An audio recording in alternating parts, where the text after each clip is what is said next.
Today on the Roach Koach podcast. We're talking about it is Linkin Park's final record, One More Light.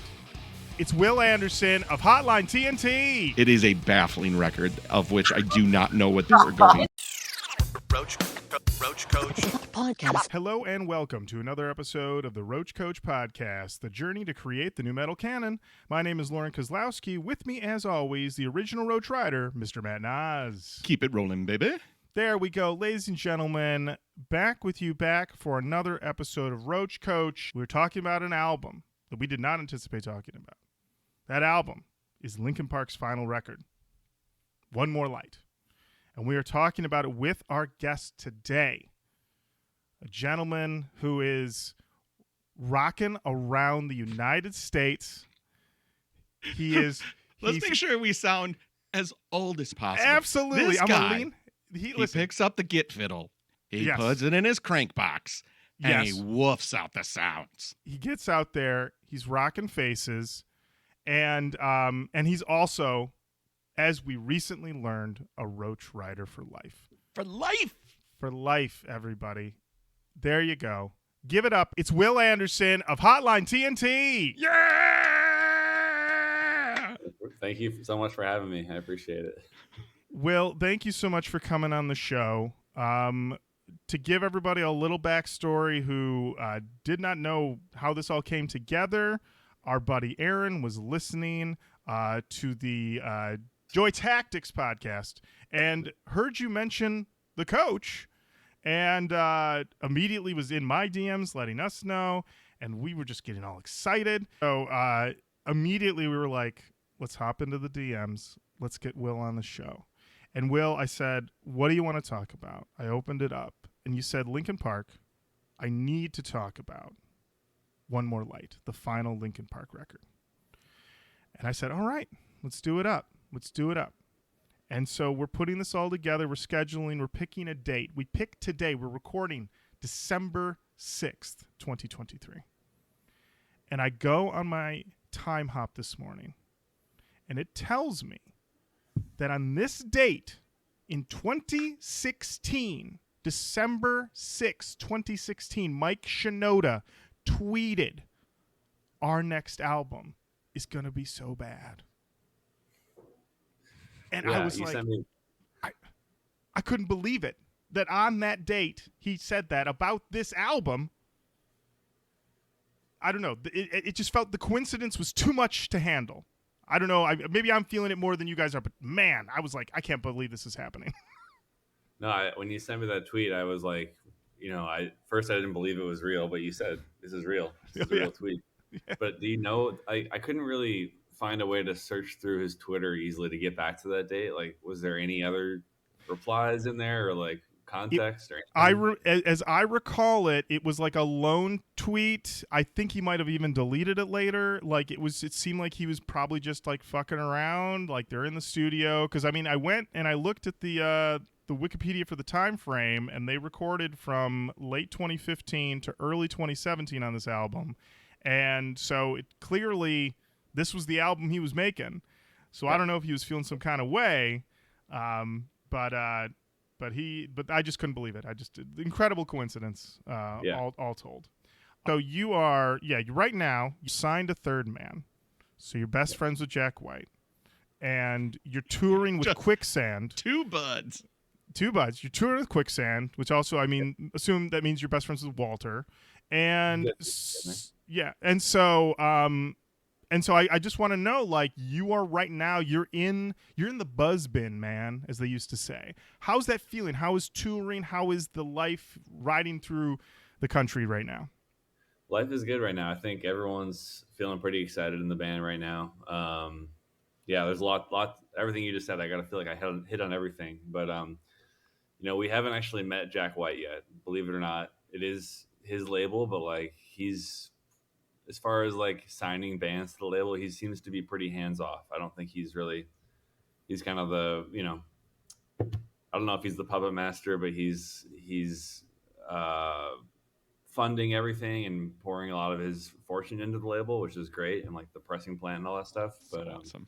Yeah. He's got A&R people that we know we have one A&R person that we've kind of interfaced with directly, but I've been on one meeting with him, no emails, no phone calls, nothing. I haven't talked to Jack yet, but maybe we'll get there now that we're kind of launched into the stratosphere. Absolutely. And I mean, officially now you also have the Roach Coach bump. So Exactly. yeah, Now that Joy Tactics and the Coach are kind of the 1-2 punch, he'll probably pay attention now. Absolutely. Absolutely. Yes. As for Walter, I mean, he was super friendly and like hanging out with us on the tour, and I didn't know him at all before this, and I'd say we're entering the friend world with him. We also hung out with Sergio from formerly of the Deftones. Oh, wow. Okay. He was super cool. He wore a Hotline hoodie for like the second half of the dates every night, so that was cool on stage. Wow. Look at that. Look at that. With your album, Cartwheel, which I have listened to and very much enjoyed, which I see is strangest genre tag on Wikipedia. Shoegaze power pop. Shoegaze power pop. Yes. How do you feel about that label on Wikipedia? I like that label. Some of the info on that page is out of date already. Like, I don't know who wrote it because it came up, I think, once the Pitchfork review drops, all of a sudden there's a Wikipedia page. But yeah, I like shoegaze and power pop for this band. I think it fits. I think it works. And is there any nu metal influence? I would say yes. You know, as you guys know pretty well, and as I'm sure you've talked about, like, it's historically kind of a dirty word, dirty phrase. Like, people are kind of ashamed of it.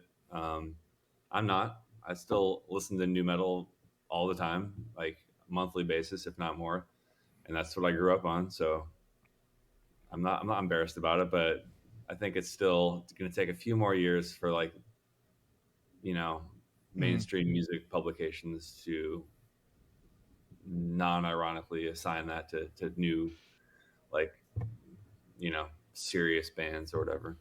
Absolutely. Well, I think this summer is going to be a big sea change with Limp Bizkit's Loserville tour. I think this is really going to move it.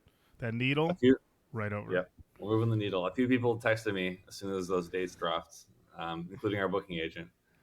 So okay, I mean, nice. It's funny, actually. Quick story. Right before this tour, I was in New York, and like Third Man has kind of put up these new posters for the Cartwheel campaign, like all around town. And I was in the UK when those went up, so I was getting people texting me in New York like, "Dude, there's Cartwheel posters everywhere." And I was like, "Oh, they're not going to be there by the time I get home." But as fate would have it, I had to change my plans, and I came home earlier than I thought. And I was like, "Oh, maybe I can get them right before they take them down." So I went down to Manhattan, this one location I knew they were at, which was John's of 12th Street. I don't know if you guys have ever. It's an Italian restaurant. It's kind of like a classic place you go, like, take your family if they're in town. Like, it's a nice little Italian restaurant. Anyway, there was posters up there, and I was like, I was by myself, and I was like, I gotta get a picture with the Cartwheel posters before they go down. So I just asked this guy who was walking by, and I was like, "Can you take a picture with me?" And he was like, "Yeah, I can take a picture." And I was like, I was being really corny. I was like, "Yeah, it's my band. It's not a big deal, you know." And he was like, "Oh, cool. You're in a band. Like, what's it like?" And I was like, "Yeah, it's like a shoegaze power pop band." And he was like, "Oh, my best friend's actually in a band. He's on tour right now." And I was like, "Oh, who's your best friend?" And he was like, "This guy Fred Durst." And I was like, "Shut up, dude." He said he was Fred's best friend, and he was like, he just got off tour with them for a few days, but they're in Japan right now, whatever. And I was like, "Please put Hotline on to Fred, please. You have no idea how big of a fan I am."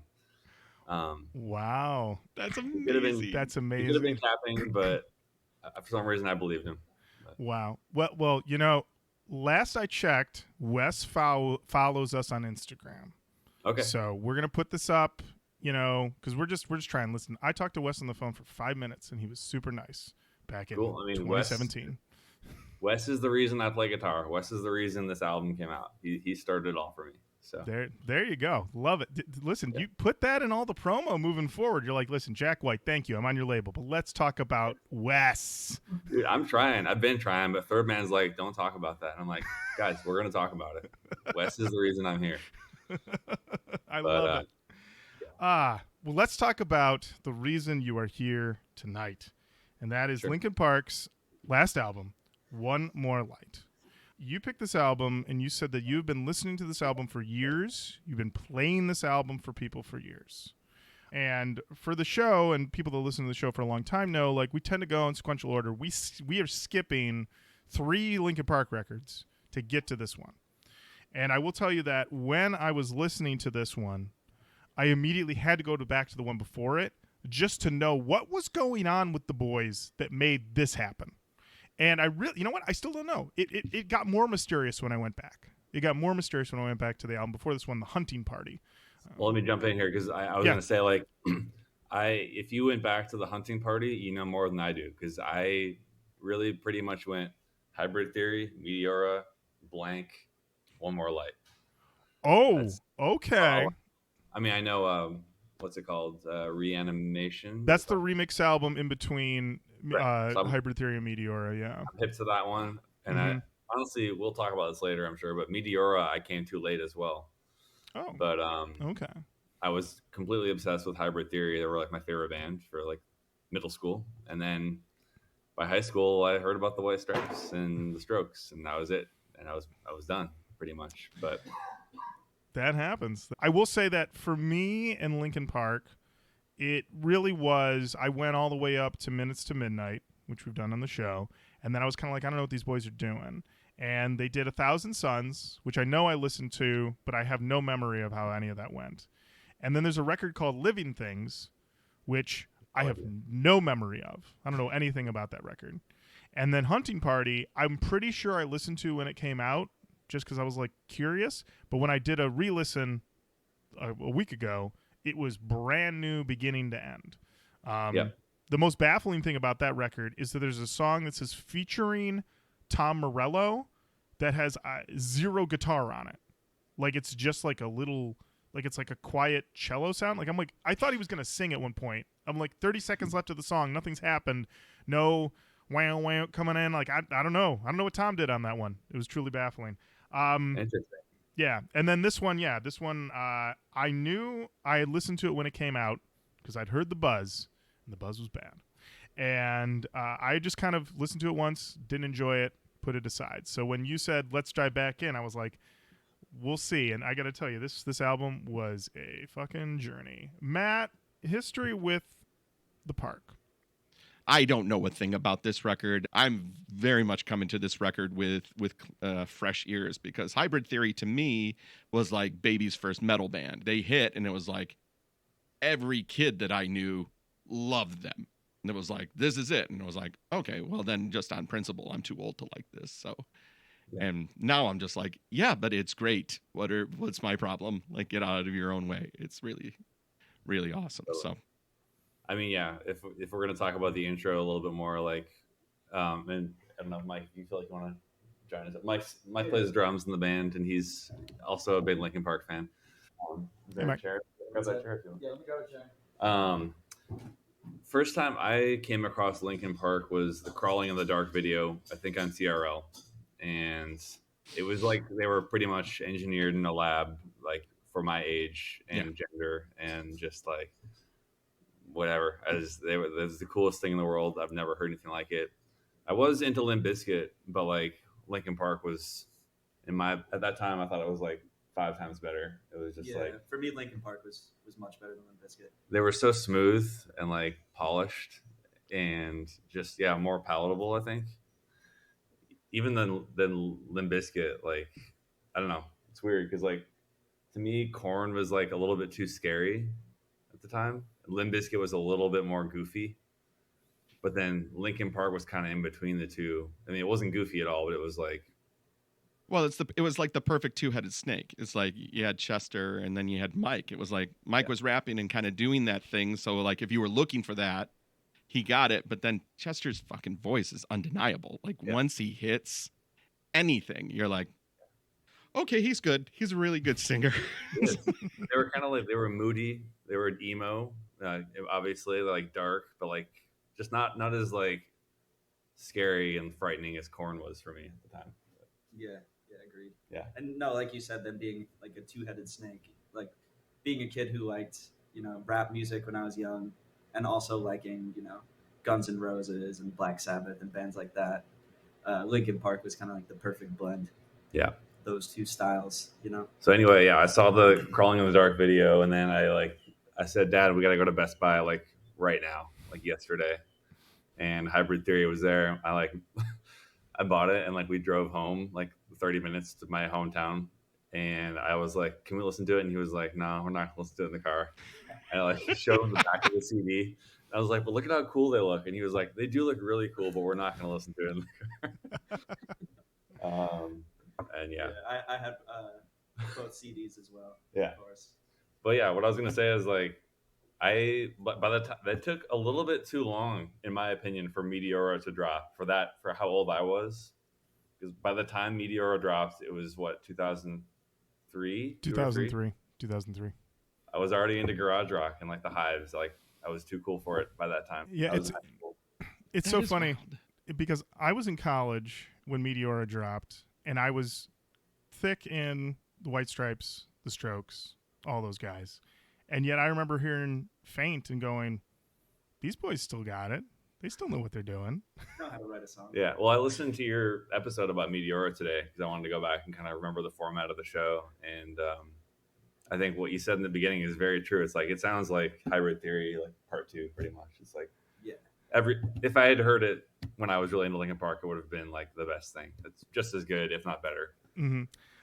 I do find that now I kind of prefer Meteora. Made it all just smoother. Yeah. I think I'm sentimentally still attached to Hybrid, but like the riffs are probably a little better on Meteora. We got Matt and Halen in here too, who are also big fans. Feel free to, if you have something to say, pop over and chime in. Matt, were you into Meteora right when it came out too? Yeah. Okay. I preferred Meteora. Yeah, same. Everyone preferred Meteora. Yeah, same. Everyone in the band, I guess. Okay. There we go. Do you guys have intro music when you play live? When you walk out, do you play anything to like? Get Are you dropping going? Faint? Are you dropping Faint? Because I'm telling you, hit Faint. You know. We do have. I think that's a good idea. It's kind of like it's not direct nu-metal influence on like our set, but like we play like the Wii and the PlayStation startup music before we play, which is kind of I feel like adjacent for the era. It's kind of like a throwback to like adolescent video game shit. So we do have some weird stuff like that. Well, we do have we have a sampler which we use for like in between songs. We could definitely get some Faint. Yeah, the intro to Faint looped would kind of be a cool Chopped and Screwed. thing to drop. Well, let's talk about One More Light. Yeah. A record that was released on May 19th, 2017. This is, and we just got to talk about it because it really does go into understanding this record. It is the final record that they made before Chester Bennington took his life, and it colors the entire way that this record, even the way I listen to it. I can say that I did my 3 listens, and on listen 1, I was in my car, and my reaction to this album was, what the fuck? Like, truly. Well, I listened to it while making dinner, and I was still like, what are we doing here? What's happening here? Listen 3 with notes, reading lyrics, reading articles. I'm like, this is the heartfelt epitaph. This man is speaking to us about all these things in his life. And I'm like, oh no, what do I do? What do I do with this record? It's truly, but it is at the same time, all 3 listens, even the 3rd listen, a baffling album. Yes. It was produced by Brad Delson and Mike Shinoda. Mike Shinoda has primary songwriting credit on just about every single song. It seems like they have... I feel like this is another thing. If things had gone differently, if Chester was still with us, and this was just one other album in the cycle, in the career, I think it would be a blip and they'd be talking about it differently. But because it's now the last one, everything is colored different. Everything is weird around this record now. Yep. Yeah. So I wanted to ask you, so you said you picked this record because you've been playing it for people in the car, in the van for years. Yep. What's the story? Story is my intro to this album was I was working at a record store in Minneapolis, and for some reason this record store was really, I mean, by this time, I think I was working there in like 2018. Most indie record stores have gone all vinyl at this point. but this store still had like 50% CDs and 50% vinyl. So there was a lot of people coming in and flipping CDs, and I took a lot of them home just so that was like a fun way to like check out records I hadn't heard before. And I came across this Linkin Park CD, which I was like, what happened to Linkin Park? How did they end up here? What was their last album like? I hadn't kept up even since Meteora. I came to that later, but then I was like, let's check out this last Linkin Park album, and I put it on at home. Probably had a similar reaction that you just did, you described, and I was just like, what happened? How did they get to this point? There's like no guitars on the entire album. I mean, they were like such an awesome, heavy nu metal band. The guitar production's amazing on those first two records, and then it's just like, to me, it sounds like a lighter version of Owl City. Like that's the final Linkin Park album. Yeah. I had sent some songs to a couple people and said, "Can you believe this is Linkin Park?" And yeah, people said Owl City. People said Imagine Dragons. I caught a little bit of the 1975 on one song, and I love the 1975. And I was like, this shouldn't be here. This shouldn't be here. We love the 1975 too. Yeah, and then I saw a couple people compare it to 21 Pilots, but I didn't really hear that, but I'm not too familiar with them. I wasn't either. We actually played a song by them in the van today because I was like, don't know what they sound like, and I heard it a little bit. Yeah, I read the Wikipedia for OneMoreLight as well, and like Chester was like openly lashing out at the people like criticizing the album and stuff like that. He was very mad, and I had remembered that quote because we actually, I think, joked about it a little bit on the pod back in the day. We were like, Chester, take it easy, and I think, Corey Taylor came back. But the most interesting quote that I found in the wiki was actually from Brad Delson, which is, I wound up putting a lot of guitar on this album. There's a lot of layers and a lot of different guitars. The guitar work is nuanced and complementary to all the other elements. I find guitar to be a dominant ingredient in any soup. The minute I put loud, heavy guitars into any arrangement, I feel like it is a heavy color. This soup metaphor, totally bad. I think he just went off the rails, and then no one said just keep going. He just got trapped in his own metaphor, so he had to keep it. I would consider keyboards to be the roux of a good stock. Then when you drum, it's a mirepoix, a real mirepoix. Like there's no guitar or something. There's like the acoustic guitar on the last song. Yeah. There's like no guitar on this album that I can hear. I can barely hear it. Is it your first listen today for both of you guys? It was my first full listen. Yeah. I've heard tracks. Yeah. Very, very baffling in that regard. Listening to this, there was a brief moment, Will, where I was like, is Will trolling me to make me listen to this album? So the other part that you brought up was like, the reason I've been playing this for people for years is because, I wanted to go back to listen to your podcast today to see if it's like okay to talk shit about these bands that we love. Like Linkin Park, I hope you guys know I'm a huge fan, but like this album sucks ass. And like, I was playing it for people to be like, dude, look at this. Like, this is insane. What happened? Like, kind of not to make fun of it, but just to be like, it's entertaining in a very strange way to know this is a Linkin Park album. And it's very weird to go through the promo cycle. But then, like I said, I went back to the Hunting Party. And the Hunting Party's promo was Mike Shinoda and Chester saying, what happened to rock? You can't find it anymore. We got to get together a hunting party and find it. And I was like, and then immediately your next record, you're like, listen, got to get Pusha T. Got to lose all the guitars. We're going to have Delson put them in a soup, and you're not going to be able to hear them. Well, I think the Pusha T thing that wouldn't have thrown me too much because they have, there's a rap element. That's fine. I think it's kind of cool. They got Pusha on there. Yeah. What'd you say? They got the Jay-Z collab. They got the Jay-Z collab. It's not too crazy. I guess what it is that it very much felt, in a way, like a really, like, I don't know, like when Pusha T showed up on this album, I felt like, and we've talked about this in the past when we've done Collision Course and everything, about how Shinoda's got like a line that he can't, like, he's got a skill level and there's a ceiling. Yep. And, working with Jay-Z, working with, I think Rakim's on one of the records. It definitely is somebody. Yeah, Matt. Rakim. They called Rakim in. And it's one of those. Can you just do paid in full and I'll mimic it behind you? Was that the deal? Yeah, I don't know, but it is one of those things where it's like when he brings those people in, it's like Shinoda either has to like step it up or just get out of the way. And what Shinoda ends up doing on the song with Pusha T, I think is objectively hilarious. And we will get to it. Okay. So yeah, I just want to say I have a physical copy of this album. I did not buy it. I went to my local library and checked it out of the library. Because after doing one listen, I was like, I do not need to own this for the collection. So, yeah, I have a copy. You have your own. There you go. I got it from the record store I worked at. I didn't pay my own money for it or anything. So. Oh, okay. Beautiful. Can we talk about this album cover for a minute? Sure. Because I just taking a look at it and thinking about Linkin Park. Boys on a Beach isn't what I would think of. Like, this feels like I'm going to leave the band for a minute. I'm going to do my side project because I'm really into surf music. This does not feel like a Linkin Park album cover to me. It looks like this Linkin Park album sounds, I would say, more so. Yeah.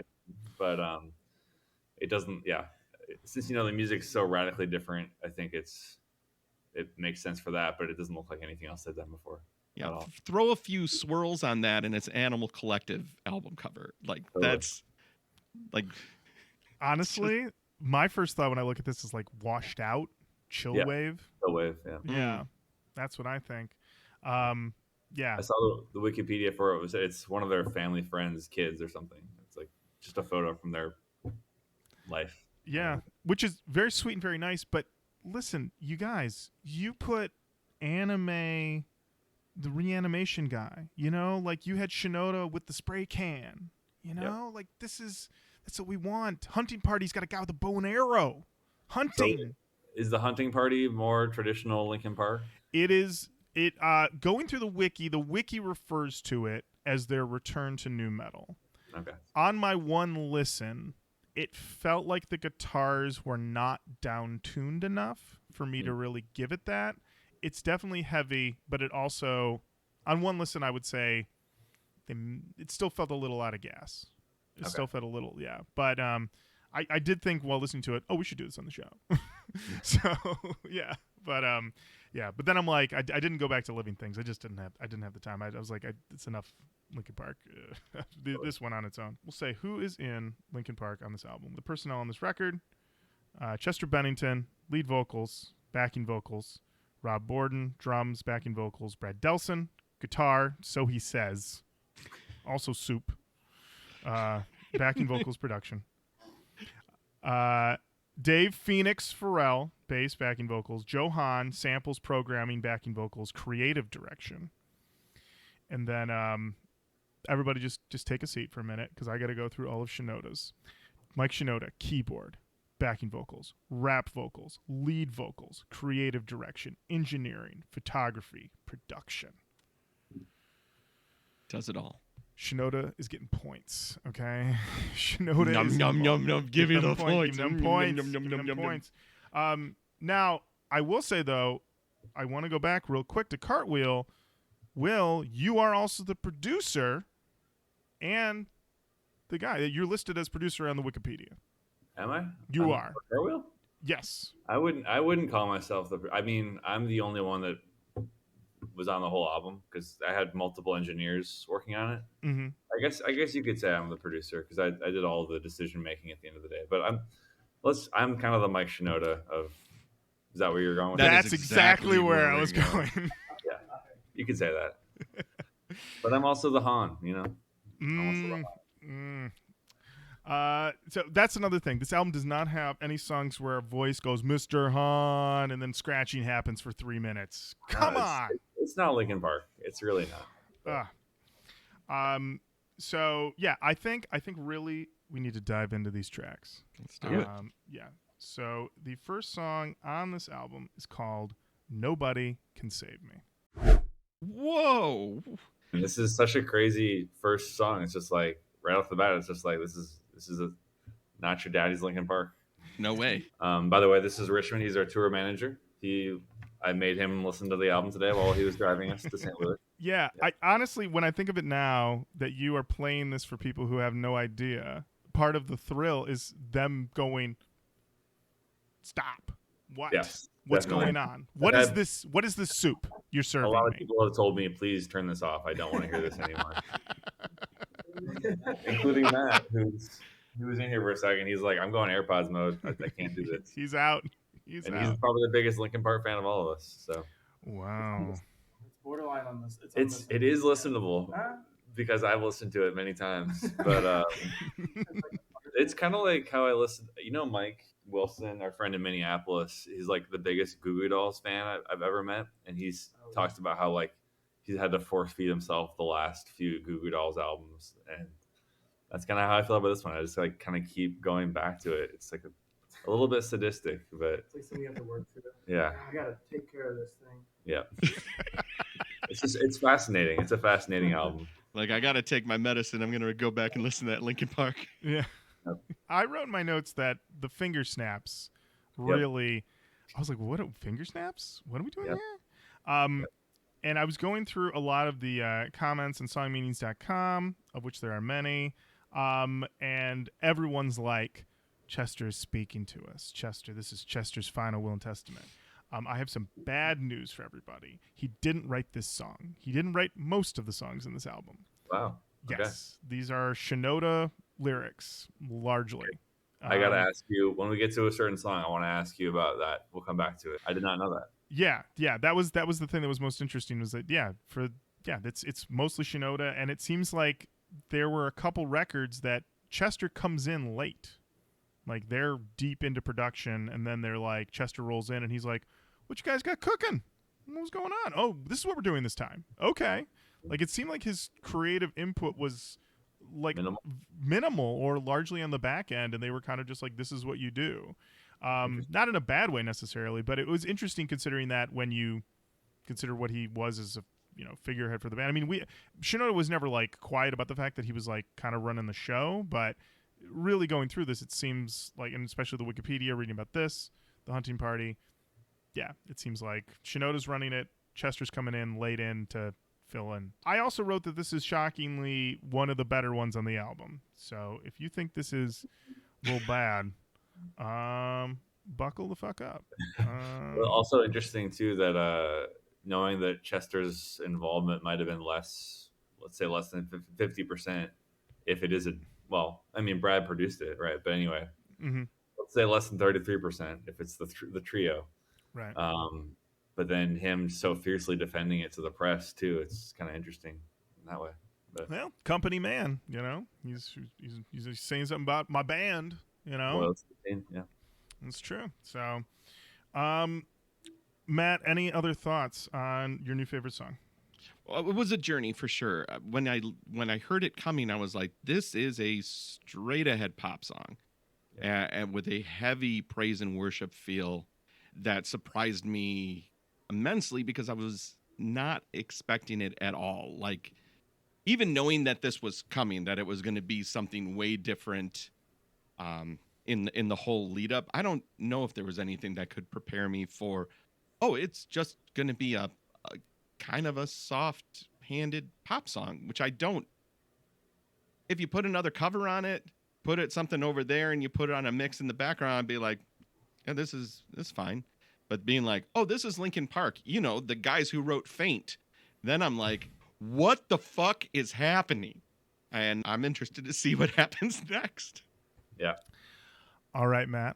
Well, you're about to be in for it because Mike Shinoda is about to come at the haters on Good Goodbye featuring Pusha T and Stormzy. We're kind of grooving as a joke, but we're also kind of grooving for real. You know what? It's true. And with a line like, "You won't find an equivalent. I've been here killing it longer than you've been alive, you idiot." We're floored. We're done. Yeah. You can't come back from that. Well, I think Pusha T is obviously an amazing rapper, but it doesn't really make sense to me on this track. Right, and like pushing coke, doing time, watch my brother crying lines, everybody dying round me, lift your fucking hands up. If you believe me, do. It's still even in this Soul weird clap. mutated version of Linkin Park, it's still an odd pairing to me. It's very weird. Then the Stormzy bit comes in at the end. Okay, there is 2 rappers on it. Yeah, Okay. 2 rappers. Yeah, And I would say that I wrote in my What a notes. diss to Shinoda. There's 2 rappers on this track. Oh shit! There's 3. 2 guest rappers. You idiot! Yeah. He's been killing it longer than you've been alive. I love that line. The "you idiot." First time I heard it in my car, I was like, okay, all right. And I wrote in my notes that I've been living with this album for 2 weeks, so I might have slight Stockholm syndrome in enjoying this song a bit. I feel. And there's a lot of interesting interpretations on songmeanings.com that are very long. No one wrote anything short when it came to this record. And some of these are pre-Chester dying, so people were already in there. This one is from OneMoreLight. They actually named themselves after the album to create an account and say this. I assume that this song is a message to LP's fans.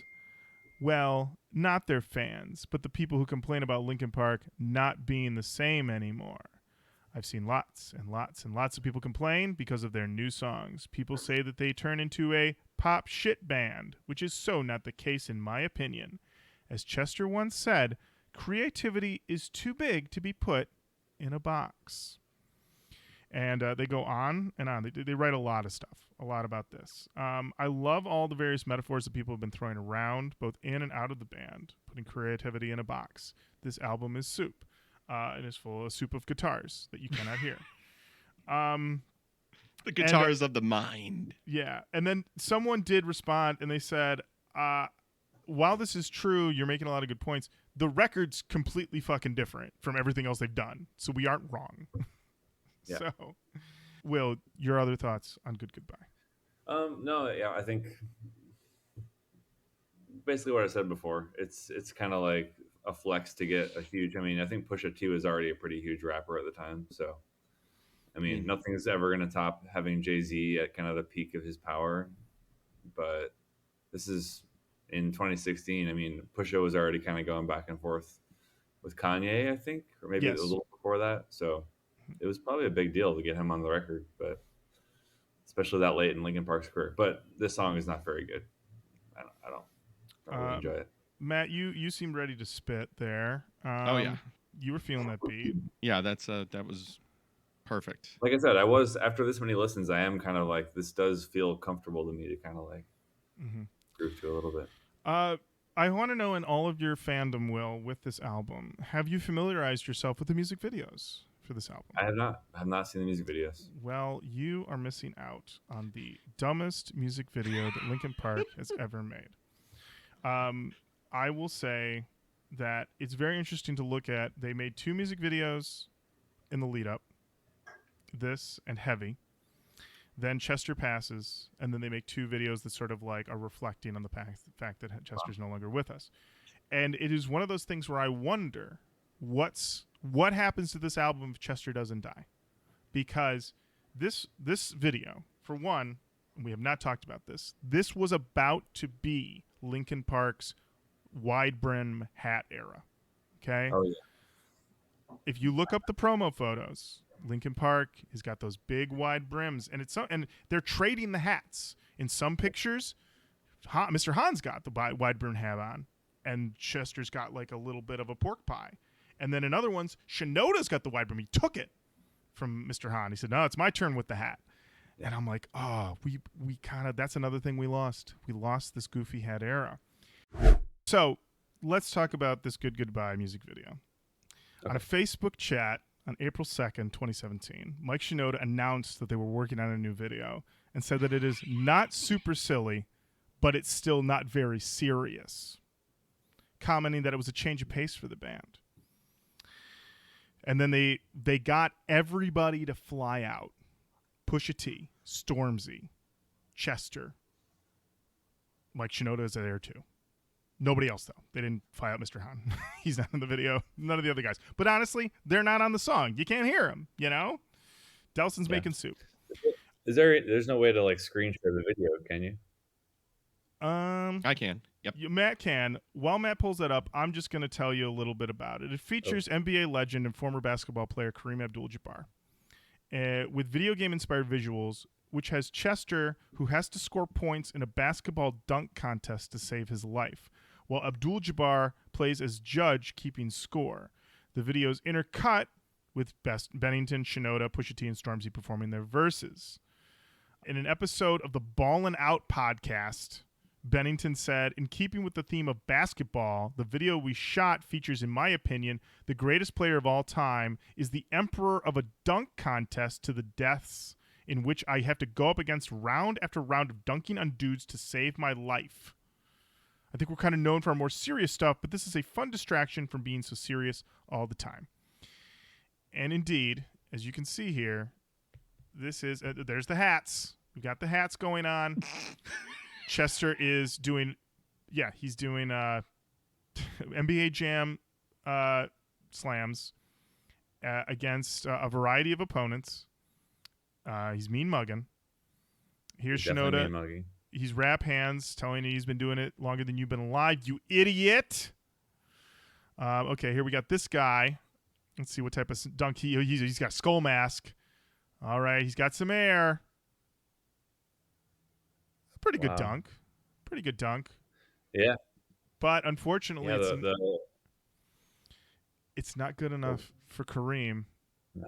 And Kareem is going to kill him, as you will see. There's the hand clap. Right now, yep.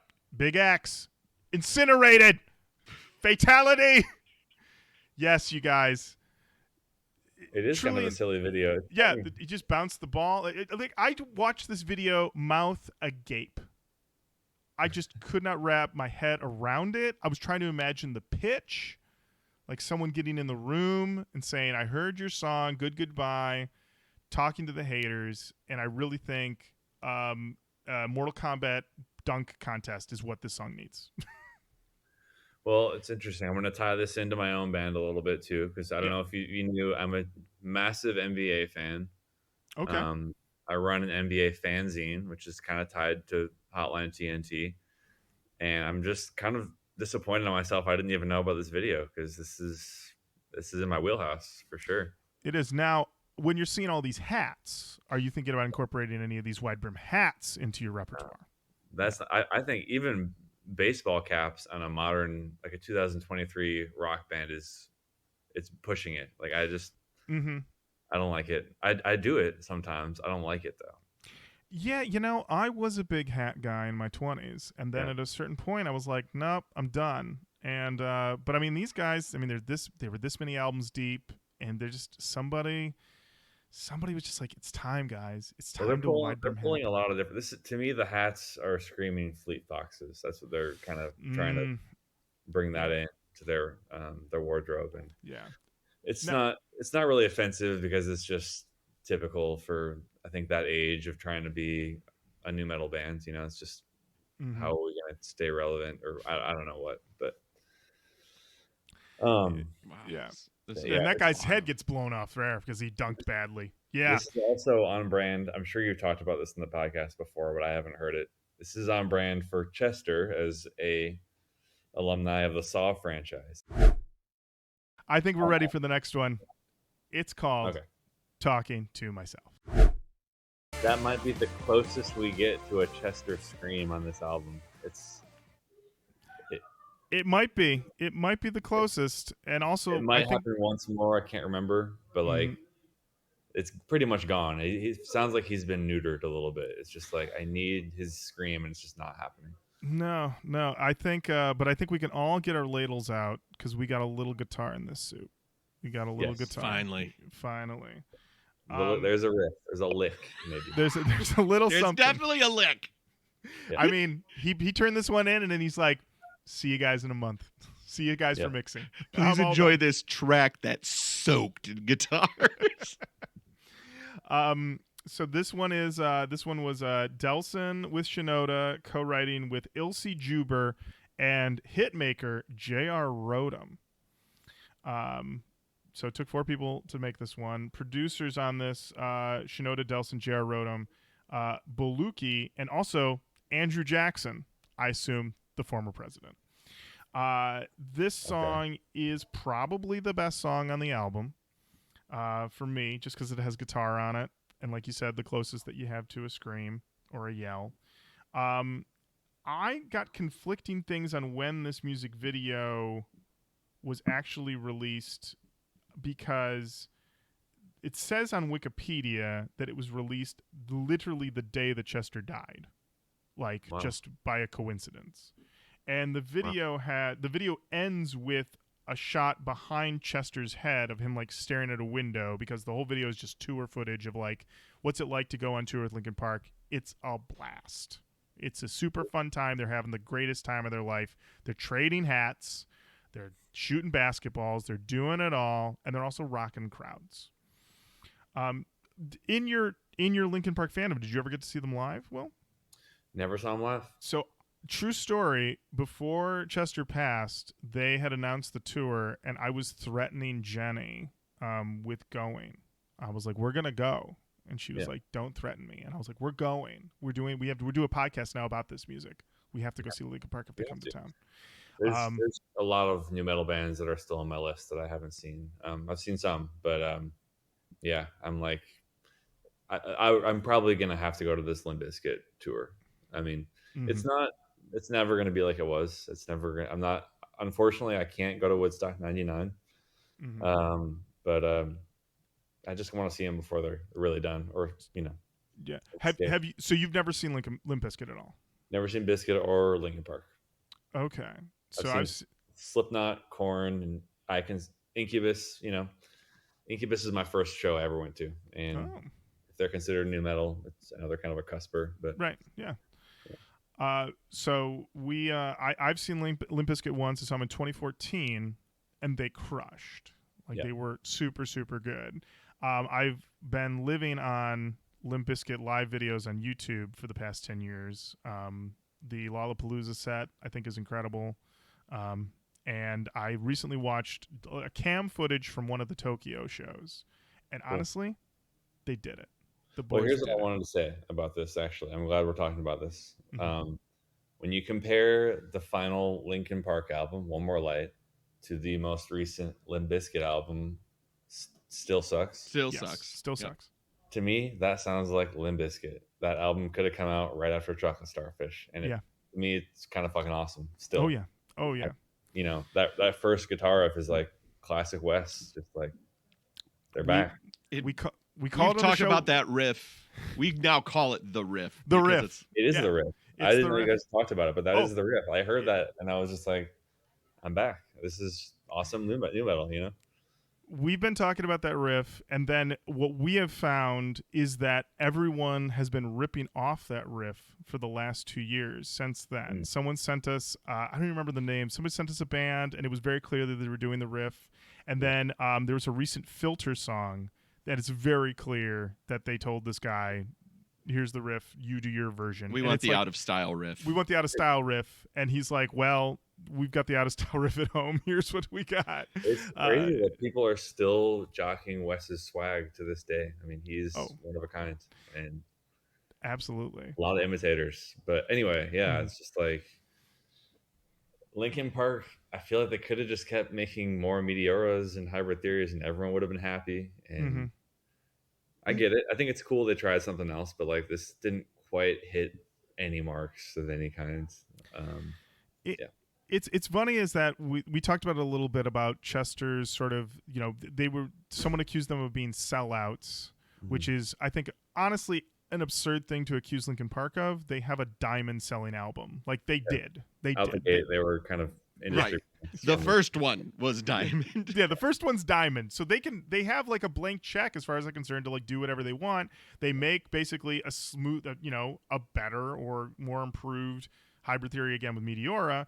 And then they're like, what do we do? What do we do? We did a Minutes to Midnight episode where it seemed like, okay, we want to be U2. We want to be taken seriously. We want the Grammy. We want the Album of the Year Grammy. That's how I feel Minutes to Midnight sounds. But then after that one, they're like, let's get really experimental and weird with like electronics. And like I said, I haven't listened to 1,000 Suns in literally probably since it came out. And I remember that one thinking it doesn't commit enough to being weird enough, and then it ends up just being kind of boring.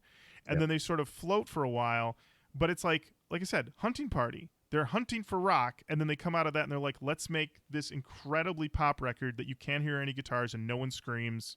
It's such an odd move because they truly do have like a generational talent with Chester. Like, that we don't have another Scream or anything that is really...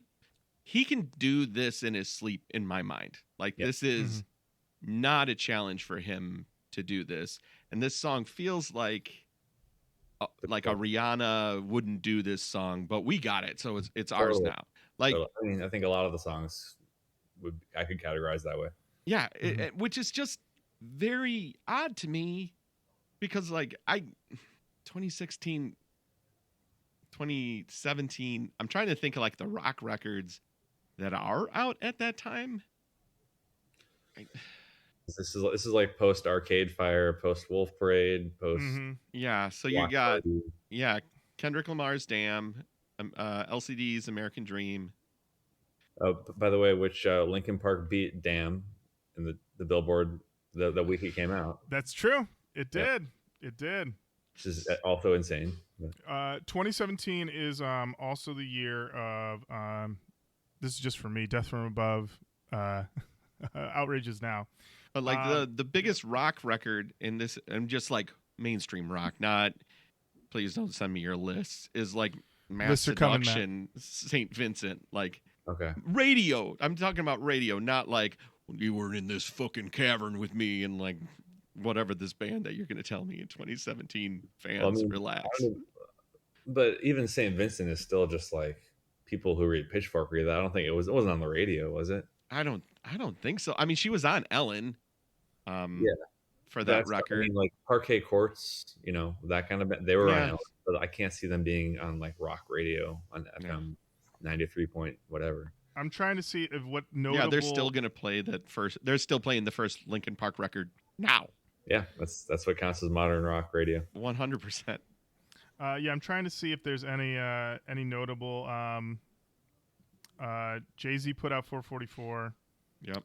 Imagine Dragons put out Evolve. Katy Perry put out one of the worst albums ever in Witness. At the Drive-In reunited and put a record out. Incubus put out an album called 8.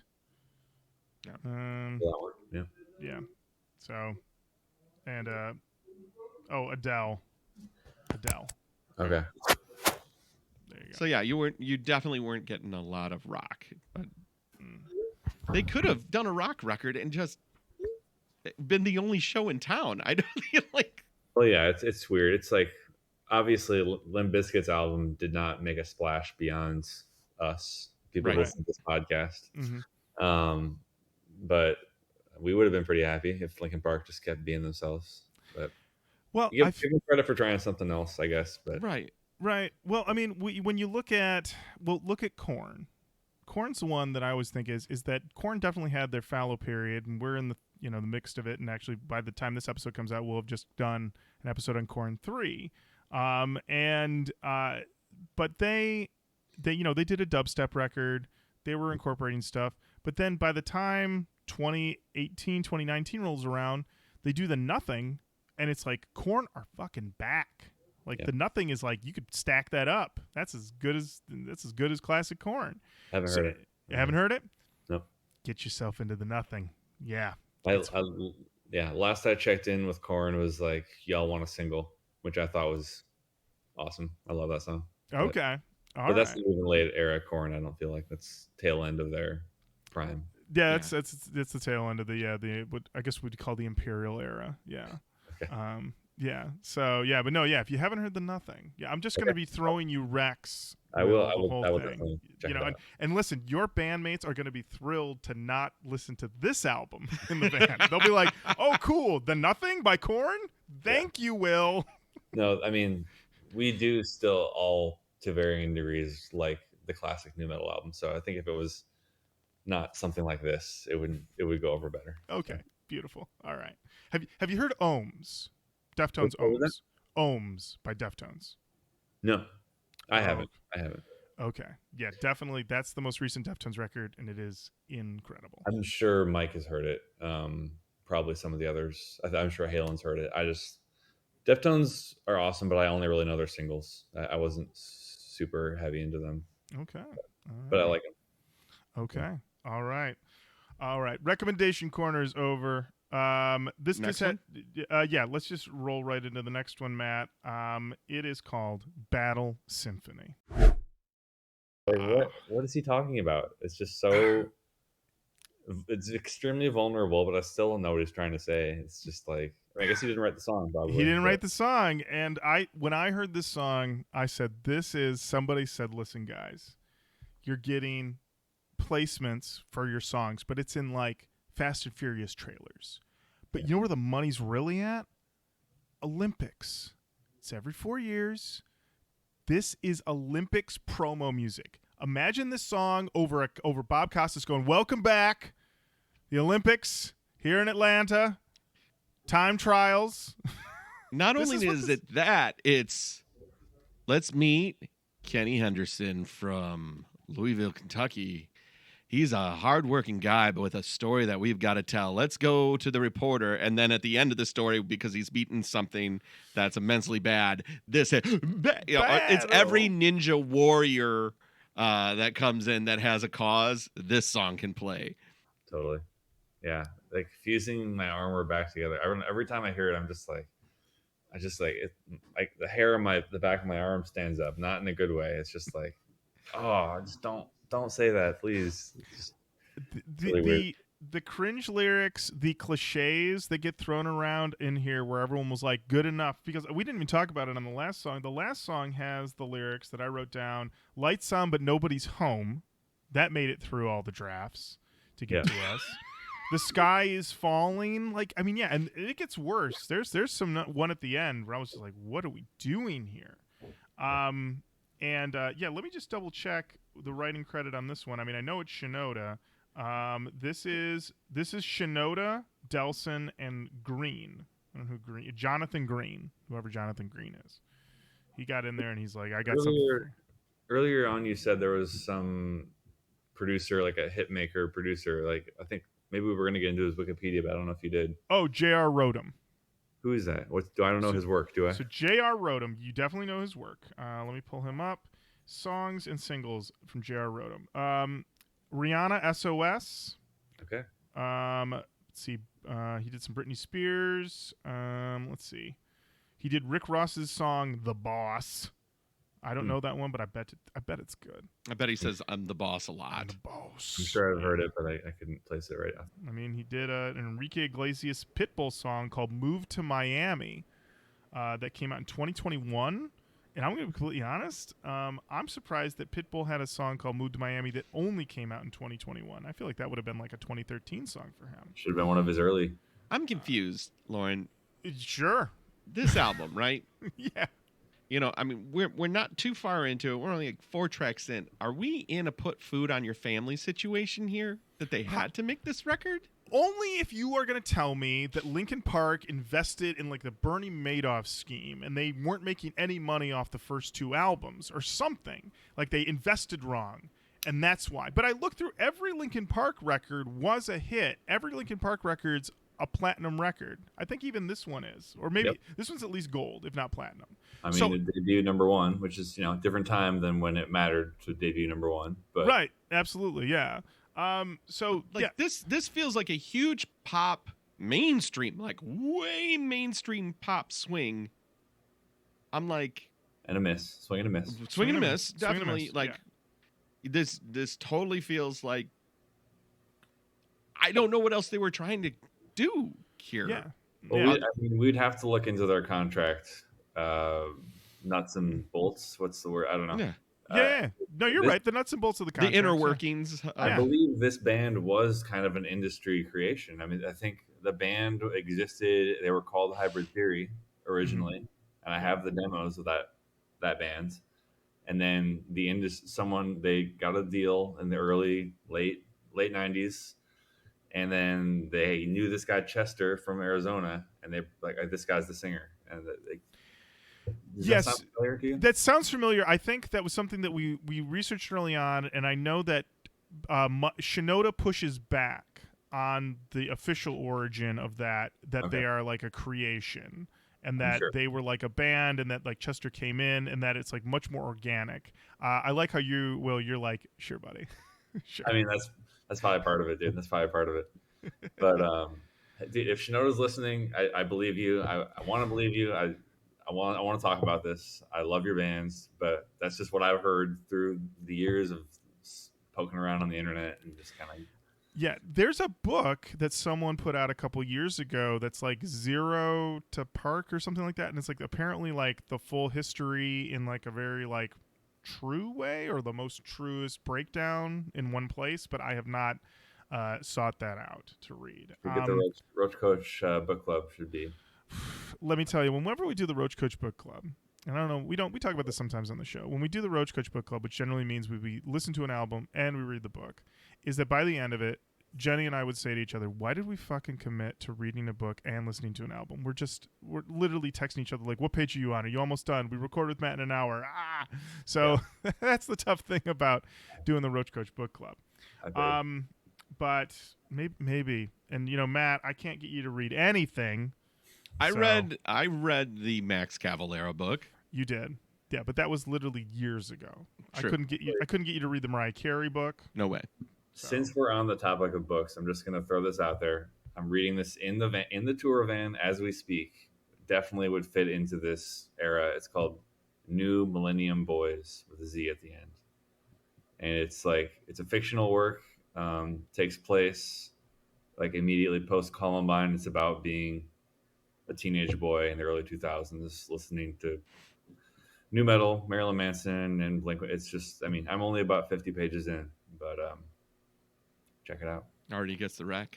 I like that. All right, I'm gonna look it up. You're like, I don't know if I want to give it a full throated recommendation yet, because I'm still early. But 50 pages in, it's intriguing. Check out. I'm going to finish it for sure. I'm not very good at finishing books either. I have added New Millennium Boys to my Amazon wish list, so there we go. Let's keep it going and talking about this.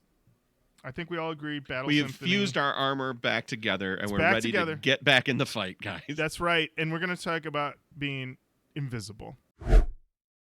I got to tell you guys, this just makes me think that the fall lineup on ABC is going to be really good. This new season of Abbott Elementary looks amazing, and this new season of Grey's Anatomy. It doesn't matter that Meredith is leaving. It looks like there's still plenty of drama going on at the hospital, especially with Invisible playing. Because I feel like, what it comes down to, guys, is that we're talking about things being black and white, but also invisible, but also falling down, but most importantly, get it back up.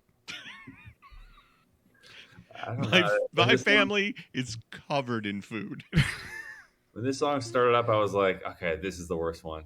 But I know the next song. It's not the worst one. It's not the worst one. Also, I love any time, we've been having a lot of guests on the show last year, and it's always fun to me when the guests suggest the album and then a bad song comes up and they look really upset about it, and I'm like, you pick this. Yeah. You, sir, slid into my DMs and said, we got to do OneMoreLight. So it was very funny to watch you be like, briefly debate, like, why am I doing this? Why am I doing this? No. I'm Best New Music Pitchfork. What am I doing? No, I'm obsessed with this album in a very sick, twisted way. But it's funny though, like the fact that you sent me that tweet this morning, and that kind of changed everything for me. It's like I feel like Mike knows. He feels the same way we do, and he knew before it even came out. Yeah, but then he tried to like play it down, or just be like, I'm being self-deprecating. Our new album is actually gonna be sick. But then the thing is that it would have been funny if they had just made like another like generic rock record, like nothing terrible but nothing great. Mm-hmm. And then you look at that and be like, it wouldn't even be a blip. But the fact that this one ends up as bad as it is, and that even people who, because at that point, I didn't really look up reviews for The Hunting Party or the other ones, but I think people were kind of like, we get Linkin Park, we know, and we're not going to knives out on them, No, there's no reason. It's like punching down, Yeah. And it was interesting to like even read like New York Times like reviews of some of these songs after Chester had died, and even then they're like, "Oh boy, no." Like they critically they couldn't come around. Now, I will say, going through song meanings, which we haven't really dived into too much, just because so much of the comments are, this is Chester talking to us from beyond the grave. These are Chester's feelings, even though, It's like I said, fucking heavy. it is. All these things are there. You can imprint it however you want. So people have definitely taken onto this album, and we haven't even gotten to like the song, that really is carried through for this album of how people feel about it. The most interesting thing though was that they truly did commit to this record on tour. They only toured it for a couple months, but they played, I'd say, 70% of this album live. Like, this wasn't like... And I can only imagine you're going to see Linkin Park, and you're like, boys, get in the car. Yep, I want to hear... We're going to hear Crawling. We're going to hear Paper Cut? I want to hear Crawling. I want to hear all, Yeah, I will pull up... I don't have it in front of me. I will pull up one of their last set lists. It's going to rock your world. I will say... Yeah, Matt, go ahead. So I'm thinking in my head, all right? So Hybrid Theory comes out 2000? Correct. Yep. All right, so this comes out 2017. So I'm thinking about a 14, 15-year-old in 2000 gets Hybrid Theory full on in to Linkin Park. Goes for it. Now he's older. He has maybe a kid at 24.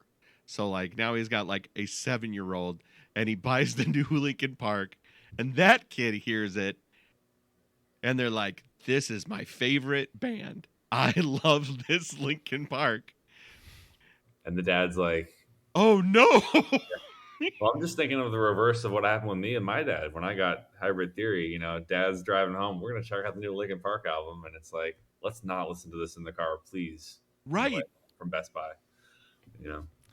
Because I feel like these songs are very broad and super vague that you can hang your hat on wherever you want in these songs. Like it's true, like, hey, we're going to get knocked down, but we're going to get back up again.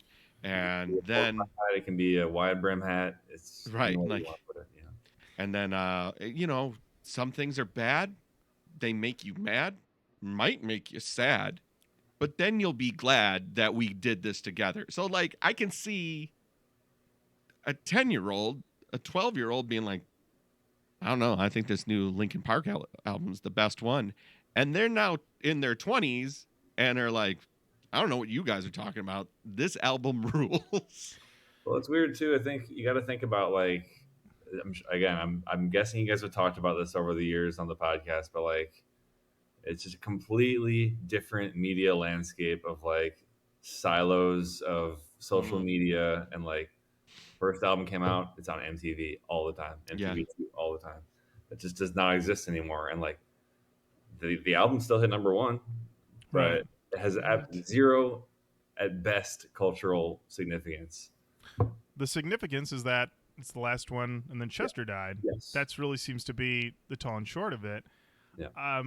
The thing is, I will say lyrically, Linkin Park were never exactly like poets. So I feel like there's a lot of lyrics on here that I think if you just took that guitar out of the soup, okay, dried it off, riffed it up, put it on top of some of these other ones, we'd be like, lyrically this ain't so great, but they're ripping, so I'm not going to be give mad Chester about it. a chance to, do what he does. Like, let him scream a little bit, please. Yeah. If he's screaming, then it probably would hit a little better. So I don't know. I think Chester, yes, one thing, but also we got to get Brad back in there. Like you got to let Brad cook. I mean, he did cook, unfortunately. He did. He made a soup instead of a steak. Yeah, that's what. Like pizza. I don't know what, but bring it back. Yeah. Well, the other thing that's interesting was in the research for the Hunting Party. According to this, the drummer, which I believe is Rob, broke his back drumming the Hunting Party because it was so intense. The songs were so intense. Will, you're shaking your head. You're shaking your head. Lord. But this is what they're saying. And then you hear this song, which has the little marching band drums that they teach you in 9th grade. Simple rolls. Like I could do those. Pep, And- pep, pep, pep, pep, Pep, pep, pep, pep, pep, pep. yeah. And I'm like, is this because Rob broke his back that they were like, Maybe you're "Gotta onto take- something. gotta Maybe take it it all comes back to like we can't play hard drums anymore. We got to tone everything back now. we gotta bring it. Rob broke his back. I made him a soup. It's got guitars in it. He Yeah, won't like- eat it. I was like, "Here, Grandpa, we can give you some soup." Exactly. Songmeanings.com, I just wanted to point this out. Zane717 said this song is simply awesome and the first ever romantic song recorded by Linkin Park. Mike Shinoda's voice is fabulous AF. The song is about the view of a boy on his girlfriend. Heard it just after it was uploaded. So they were hitting some kids. And Matt, I know you love a little disagreement in the comments. Oh, I do. So someone came back. Their name was Adam Arts with a Z. And they said, Zane717, this song was written by Mike about his kids. And Zane said, oops, I misunderstood the lyrics. Thanks for the correction, buddy. I love this song. Have a great day. Problem resolved. And then that was on May 11th, 2017. On April 13th, 2021, I'm your 555, I'm 666, said, no problem. If you want to interpret it as a love song, then by all means, go ahead. It's your opinion, winky emoji. They weren't talking to you, I'm your 555, I'm your 666. They weren't talking to you. What are you doing? It was Adam Arts. That's your comment, or someone commented that? That's all songmeanings.com people. That's not us. Even the last little bit you just said. Yes. No, That was not us. not Okay, us. 'cause I'm wondering. Yeah, it could have been someone like, it's been 5 years. I lost my password to Song Meanings. I make a new account. Mm, Couldn't good point. recover the old account. Yeah. Yep, My Yeah. security questions are outdated. I don't know. I don't have Good that point. email anymore. it's a very good point. It's a very good point. Just to throw another wrench into the comment section. Listen. Sometimes any means necessary to get back into the song meanings comment section to give someone your opinion. Well, this 5 years after the fact. They're just like, fuck. Well, this is brings up something about Hotline as well. I want to talk about, which is you may not know this, but for a very long time of this band's existence, we did not have any music on any streaming services except for YouTube. I uploaded the entire record as one long video to YouTube, our last record. And everyone was like, why isn't this on Spotify? Why isn't this on Apple Music? And I'm like, dude, there's no comment section. I need to see the comments. I need to see people talking about it. That's one reason. But I love comment sections. So Okay. All right. Yeah. The comment section, I will tell you, when we started the pod, Jenny said to me, she said, we'll do this pod, but I'm not going to look at the comment section. I don't want anything to do with it. And then as time went on, we've gained our listeners, and they are very nice, and we have respectful disagreement. Well, this is a perfect segue into our next song, which is called Heavy, featuring Kiera. So this song is one of two Chester co-writes on the album. This was the first single from the album. Kind of let everybody know that things were... I mean, the thing about this is that this could be, a duet, Rihanna and Chris Brown or something. Rihanna and Drake, something like that. That has that same tenor. it sounds like a pop song featuring Chester to me. It's Yeah. like that's, Yeah. and his voice sounds great on this song. He's Yeah. hitting all the notes beautifully. He's a great singer. You might have seen me when the song started. I went like this again. It's Mhm. just like, I can't believe this is Linkin Park. But Right. I do still think this might be one of the best songs on the album. But just forgetting it's Linkin Park for a second. So I wrote in my notes that I said, I really think if this had been released under another name, people would have had no issues with it. If this had been Kiera featuring Chester, people would have been like, oh yeah, he's stretching out. Have you heard that Kiera with Chester? Chester song? Chester Yeah. from Linkin Park? Mhm. That would have been cool, I think, for people. Yeah. But since this is Linkin Park, this is the band that did Faint. You're in that Faint mindset. You're in the, Shut up when you're talking to me. talking to me. Exactly. Like- And now it just feels like a total head scratcher. But you could argue, that they were ahead of the curve in how kids now don't even think about genre and just listen to everything. Because that is what I'm finding is that people, it used to be, I listen to everything just meant like, you've got like 2 CDs in your car and you don't really give a shit. But now it's literally like, I listen to Playboy Carti, and I also listen to John Power Coltrane. John Coltrane and Power Trip and whatever, all over. It doesn't matter. Everything's merged together. We don't care. And I mean, you could. This is me playing huge devil's advocate right But now. no, there's a part of me that when I heard this, I was like, did Jack fucking Harlow bite this album? Yeah. I hear some bits of that. I hear some bits of like there's a band called Fun Period. Yes. Yeah. The kind of reverse synths in the chorus. Like there's some cool tricks on this song. I think I do remember hearing this song on the radio when it came out a little bit, to be honest. If I heard anything from this album before I took a strange deep dive into it, I think it was this song. So Yeah. On songmeanings.com, 90% of the comments are all posted on the day of, around when Chester had died. But this one is from April 28th, 2017. So pre that. And it says, I don't really get why people are criticizing the genre change. Feel the music and feel the text. It's not how it's sung, it's the emotion fueled by the song itself. In the case of Heavy, it's literally screaming. Ask someone with depression or an anxiety-based illness to listen to it and try to discuss genre with them. Wow. Yeah. That's, you know what, Matt? That's a got him. That's a world-class got him, because I'm sitting here dumbstruck. But yeah, I'm- say to that. I guess this brings that question into my mind of like, did I want something else from Linkin Park? And it is Linkin Park's right to want to do something else. Like,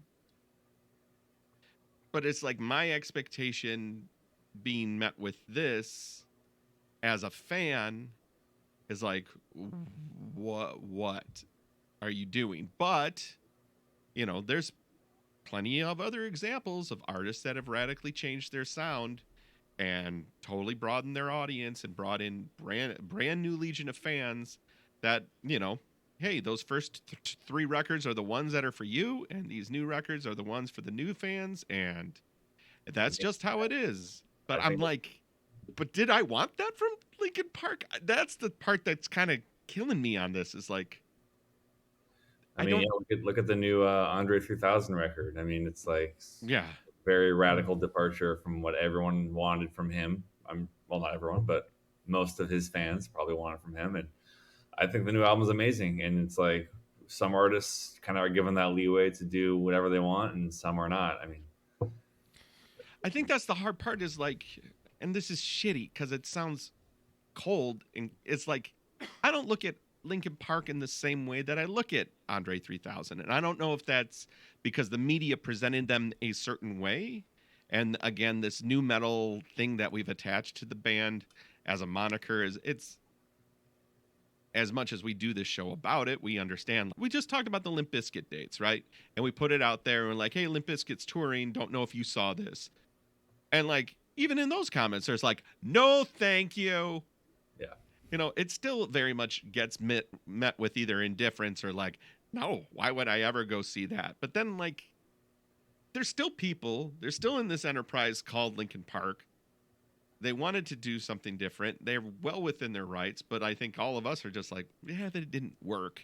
Yeah. But then it becomes their last one, which Lauren... That's another lens to look at everything through. And now it's like, well, how can I be, I don't know. You said it at the beginning, and now I'm feeling it. I'm fucking baffled. I'm just like, I don't know where we were going from here. And if you made another record post this one, would it be like the apology tour of like, don't worry, we're going back to basics? Well, I think there's a lot of things there that I'm wondering about, because like I think. Yeah, people, you post the Limp Bizkit dates now, and people are just like, nah, I'm good on that.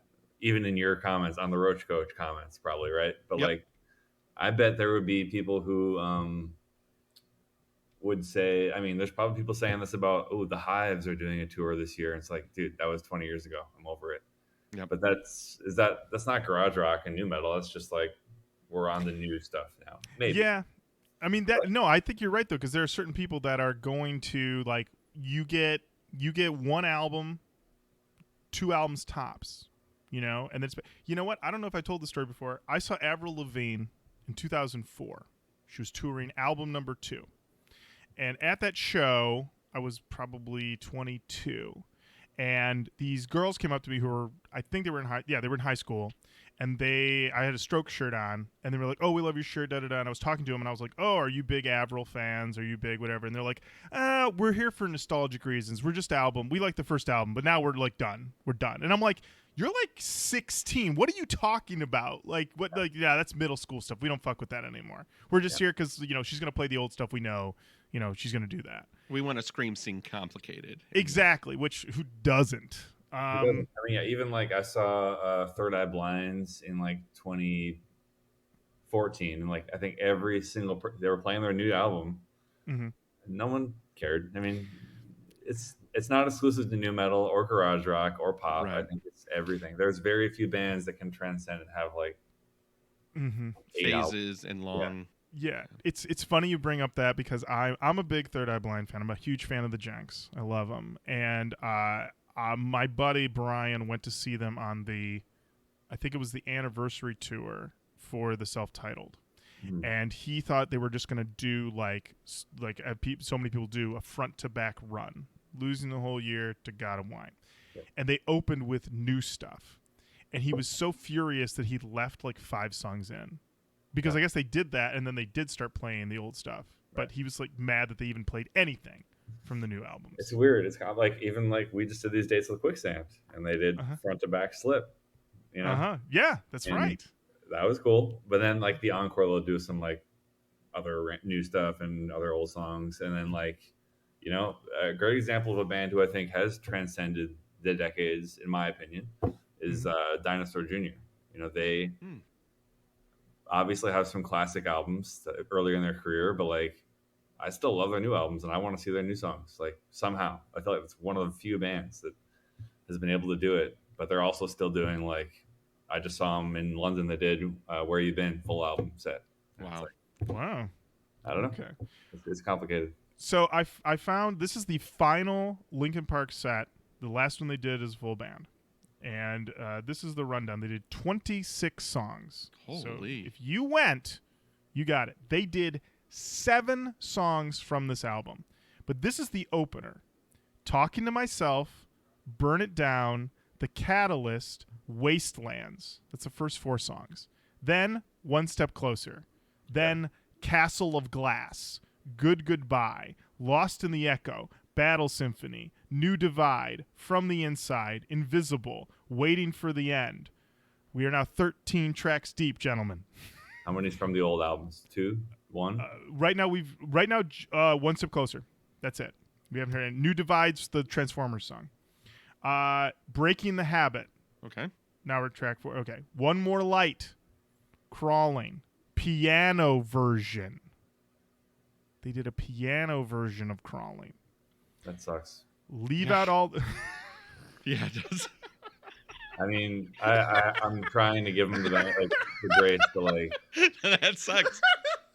I would be pretty offended if I went to that show.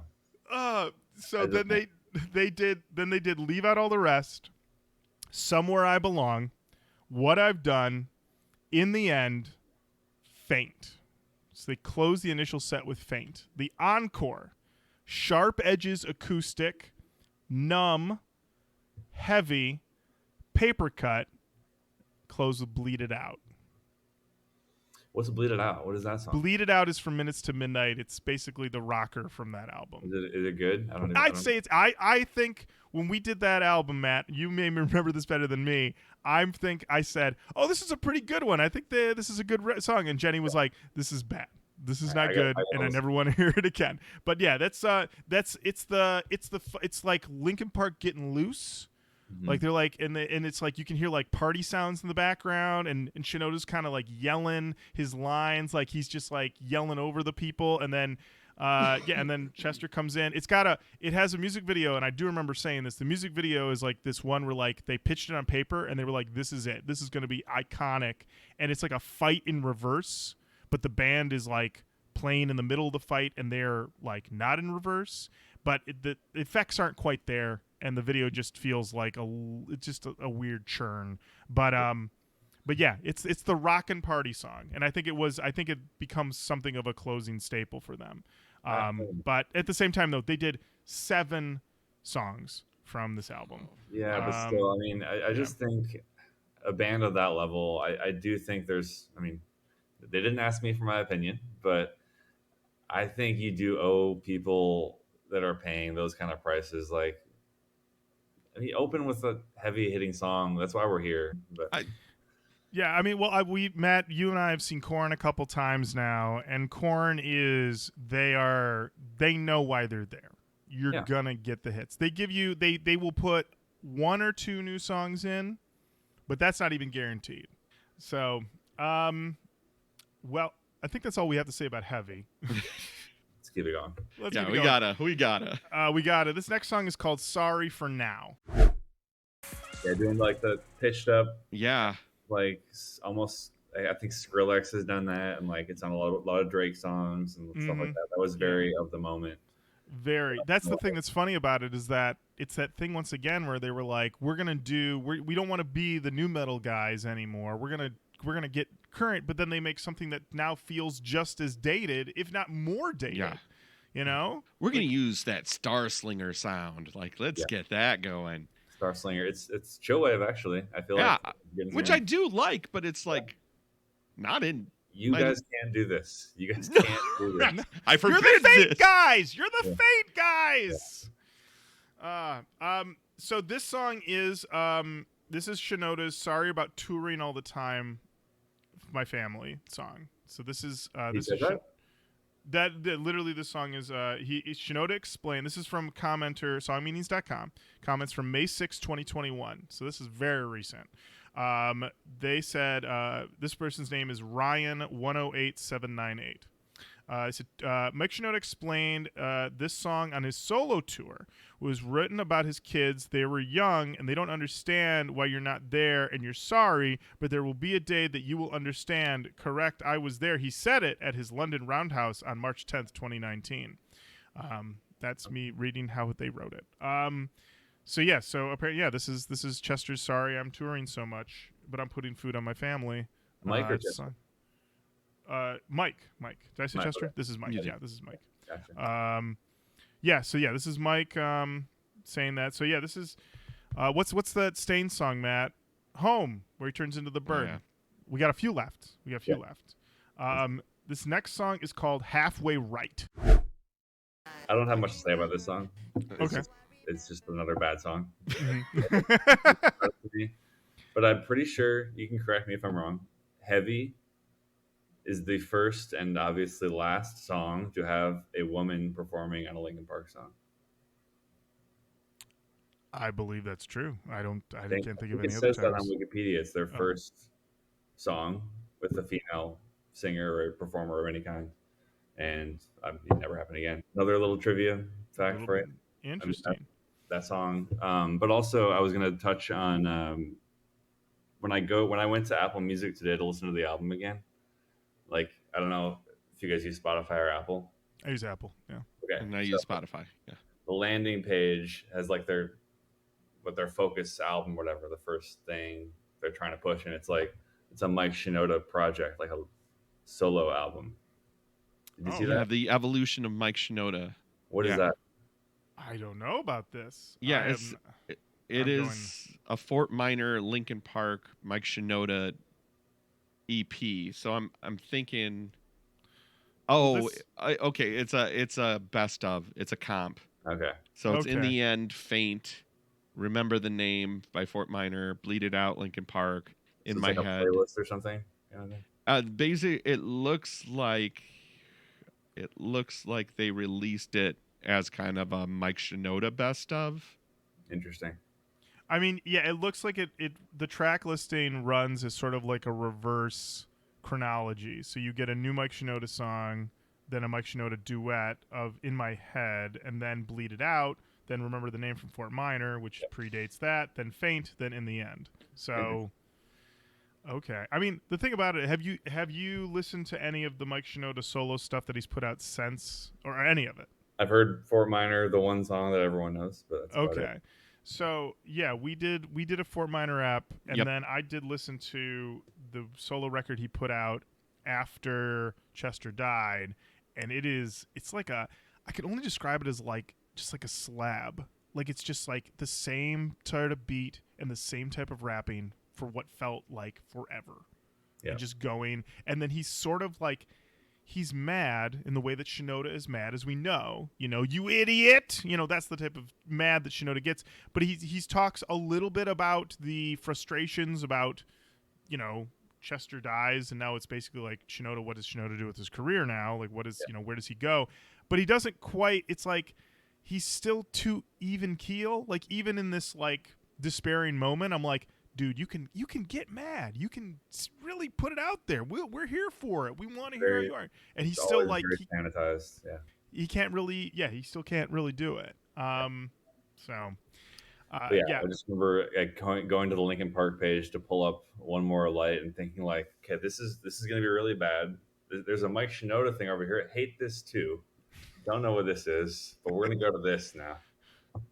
I wrote in my notes that this feels like a very like Scared Straight song. This is the other Chester co-write, and it has this na na na closer, which feels, you could devil's advocate and say they're trying to evoke some sort of classic sound of other songs that have utilized that, but I don't know. This one feels very clunky, and I wrote these lyrics do stink. That was my main note. Linkin Park became your dad, like you don't do what I did, getting high in the car, which is the running thing. Right. A lot of giantly. What am I saying here? Now I sound like I'm in Linkin Park. Some pretty huge comments on song meanings where people really go in. There's one that's like 8 paragraphs from someone named the Dominator. That was written in May 19th, 2017, where they're like breaking down lines and talking about what it means and links between, is he driving his car in a metaphorical sense or a real car? And then at the end of it, they said, I'm no expert in song lyrics, so there's probably a lot more to be read into here. I was like, there it is. Love it. Deflated at the end. Not to give you any spoilers or anything, but to circle back on an earlier thing, I think the car metaphor might have some more legs to it once you see the next Saw movie that Chester's in. All right. I can't wait to watch it. I can't wait to see this next Saw movie. I gotta bump it up. I was gonna watch some Oscar favorites, but nope. Sorry, May December. Take a break. I gotta watch Saw 3D. All right. Next up is the final single from the album. It's called One More Light. Before we get there, how respectful of our time is this album? Matt, you're going to laugh your butt off. You're going to laugh your little butt right off. All right. This album is 35 minutes and 19 seconds. Congratulations, Linkin Park. You did Not it. bad. Here's the thing. It feels twice as long. When you listen to this album in your car, okay, this album might as well be 3 hours long. This album might as well be Avatar length. It felt, I couldn't believe it. And I have other thoughts about when this album, because it feels endless. I'm just going to say, it feels endless. And then when it does end, you go, that's it? All right. Well, let's take a listen to One More Light. One More Light. Yeah. So Wow. The way he says flicker and quicker is just like, I don't like it. it's really unsettling. Really unsettling. I really hated that. Yeah. But I will say, Olivia, who you met earlier, she was listening to it for the first time. And, the same thing that you guys and everyone else knows is that it's the last album before Chester died. Mm-hmm. We all thought Chester wrote the lyrics, and she was just like, this is going to make me cry, dude. Like, this is like... Oh, it would have... I think on the day it would have. Yeah, of course. But, like, this whole time I'm hearing this very, very vulnerable moment of, like, Chester and, I guess, Brad playing guitar. And I'm just kind of standing there like, the Kevin James meme that's gone around where he's just kind of like... Yeah. Mm-hmm. Yeah. That's how I feel the whole time. I'm just kind of like, I don't want to be here. So here's the thing that's crazy about this song. One, Chester didn't write it. Yep. Shinoda wrote it with someone named Francis White. Okay. Second, Delson doesn't play guitar in it. What? E.G. White plays guitar and piano on this song. This is such a mysterious album, dude. You've got Delson making soup, and you're like, nah, it's cool. Not this We one. don't. We not on this one. And the thing for me on this song is that I remember the first time I heard it, thinking about what is the name? It was like a B-side, but it was like everyone was so Linkin Park crazy for Hybrid Theory that they were like going into these B-sides. My December. You remember that one? Well, Yes. I do. I got that. Totally got it off Napster like before Yes. it was anywhere, and I was obsessed with it. Everybody, because everyone was like, we need more Linkin Park. Give us Has to be anything. something- anything out there. Yep. And I remember my December. I remember there was a guy I knew from high school, and he was like, I think I ran into him at like one of those like pre-Thanksgiving bar meetups or something, and he's like, "My December, man, this song fucking blows." He's like, "There's barely even a song. They're just giving people people just want, and they'll just take anything." And I was like, maybe, but I mean, it kind of hits. But then, so I hear this song. I remember hearing this song for the first time and going like, oh, okay, this is like a My December situation again. But this chorus does not work for me. And for me, it's the, who cares if One More Light goes out? Well, I do. The well, I do. I feel like it should be longer or shorter, or it should hit. It doesn't hit. It's like, well, I do. And I'm like, whoa, what? That's the take? And it feels like this was like the demo. And then they were like, we love how rough his voice sounds. We don't want to clean it up. We don't want to have him come back in. This is the one. It's the way the song works. I think if the chord changes, who Brad's not playing. I don't know who E.G. White. So E.G. White and Francis White are the same person. Okay. So it got 2 points on that one. Well, you put the guitar in his hand. He ain't Francis. Right, White. he's E.G. White. E.G. baby. If he's producing, he's Francis White. That's insane. Will, you don't do that? You don't, like, when you're producer chair? I do, You're actually. not Well, if you have the physical copy, which you do, Matt does. pull it up right now. You'll see some credits on there. So yeah, the performers on the album, I think it says like Will Anderson, Flip Sandy, DJ Big Poison. Yes. See that? There's like a square. Yep. Flip. Well, I got so much here. Yeah. So I've got the square. Yeah. So what? I don't even know. I can't read it very well, but Flip, Slim, Will, Click, and DJ Big Poison. Those are all me, with the exception of Click. That's the drummer, Mike. But he also didn't actually play on the album. Every note is played by me on the album. Oh, wow. Okay. Look at that. I like that you put I like how you put your hands up at the end, like these hands. These They did hands. it all. These These hands. These hands. I'm gonna go now. See you guys later. Yeah.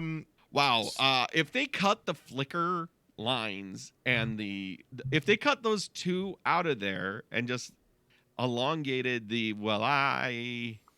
and even if he just like said do that could have been like that feels more powerful, but Something like about the way he says flicker and quicker just really, just like, please, it's gross. it's gross songcraft. Like you already had it, everything was here. Yeah. Like no, too much. Okay. So I have a quote from Shinoda. He said that One More Light was written with the intention of sending love to those who lost someone. Now we find ourselves on the receiving end. In memorial events, art, videos, and images, fans all over the world have gravitated towards this song as their declaration of love and support for the band and the memory of our dear friend Chester. We are so very grateful and can't wait to see you again. So this song has now become some kind of basically like Chester epitaph of a kind. Yeah. But it is one of those things where it's like a weird coincidence that this song kind of works in that way. Yeah. But it's also that thing of like, Chester dies after making, Faint, and it's like, well, it doesn't quite hit the same way. You're not going to work it that way. There's a comment from Vandex, is the commenter from May 20th, 2017, who said, "It's one of the greatest songs that I have ever heard from Linkin Park. Based on my opinion, this is a song about life. Who cares when someone's time runs out if a moment is all we are? Very deep meaning." So wonderful. This is a very nice song, but at the same time, it's a very sad song. You did it, Vandex. You covered it. You covered it all. What else? I can say that. And here we are, the final song of this album, which I cannot wait to hear what your bandmates thought of this one when you played it in the car. It's called Sharp Edges. Just when you thought I couldn't get any crazier. Over. This is Linkin Park. Guys, This is the final Linkin Park song. guys, I want to take you to Barclaycard Arena in Birmingham, England on July 6, 2017. You've just watched Linkin Park play Faint. It's the 21st song they've done all night. And you're like, finally, they did In the End into Faint. And they said, all right, good night, everybody. And then your friend's like, no. Encore's coming. Encore's coming. Encore's coming. The Now they're band gonna comes do- back out and they do Sharp Edges acoustic. Acoustic. Which means it was probably lighter than this version somehow. Yeah. Somehow. I mean, this is let's start with Paper Cut. This is the first song on their first album, and this is the last song on their last album. Paper Cut to Sharp Edges. What happened? Will, you just cracked it wide open with that one. What happened? I I got point A to point B, but What happened in the middle? Well, you know what? For one, they said, we got one song left. We need to put all the cliches in there. Mom always told me, don't run with scissors. You're going to hurt someone. Look before you leap. Always think before you speak. Watch the friends you keep. Stay along the beaten path. Never listen when she said. They talk about House of Cards falling apart at one point. We all fall down. We live somehow. We learn that what doesn't kill us makes us stronger. My final note is this is corny. it's corny. But it's like, I think one of you guys said it earlier. I think we're judging these lyrics a little more harshly than we would have. I don't know if they're that different than the first two albums, but the way they're presented, and this is probably further than those two albums went, even if it had Brad's classic guitars on it. I still think this is pretty offensive. But I don't know if it's that different than, like, the lyrics were always kind of adolescent and juvenile, but this is pretty bad. Yeah, well, when you basically, it's like, it's that thing of, let's strip it down. And then when you strip it down, you're like, not much skeleton here. Let's maybe not strip it down ever again. No, put some meat back on them bones. This is, and then when this song ends, and then the album just stops. I'm in my car, and I'm like, that's it? Yeah.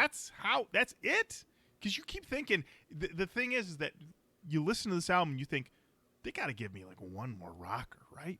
Please. They got to something, anything. It's Linkin Park. It's a and very they don't. very bizarre ending. This song reminds me of it's a folk band that was big in the 2010s. What were they called? Mumford and Sons? Yes. This is Mumford and Sons. It's still that thing of like, listen, guys, band meeting. Let's get everybody in here.